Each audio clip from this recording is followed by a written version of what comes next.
أعوذ بالله من الشيطان الرجيم بسم الله الرحمن الرحيم اللهم صل على سيدنا محمد وعلى آله وصحبه وسلم الحمد لله رب العالمين الحمد لله.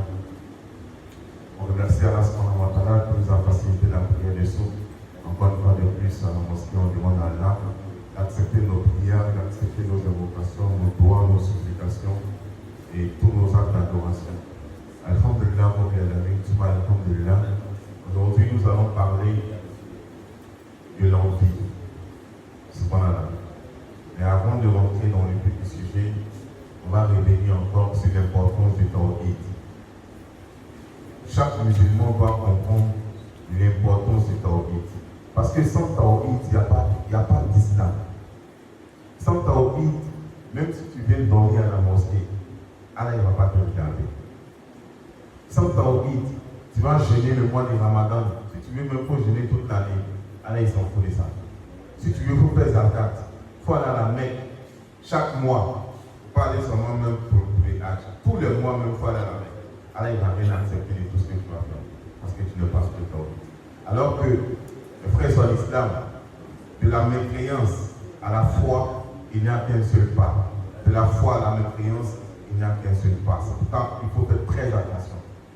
Très très attention à préserver notre foi parce que c'est la chose qu'on a de plus précieux. Quand on perd la foi, on perd tout. Et je dis souvent que on doit s'arranger à ne pas perdre notre relation avec Allah subhanahu wa ta'ala. Parce que rien ne peut remplacer Allah. Allah peut tout remplacer, mais rien ne remplace Allah subhanahu wa ta'ala. Et donc, parmi les choses qui font rentrer l'homme ou tomber l'homme dans la mécréance, il y a le fait d'aller consulter un charlatan.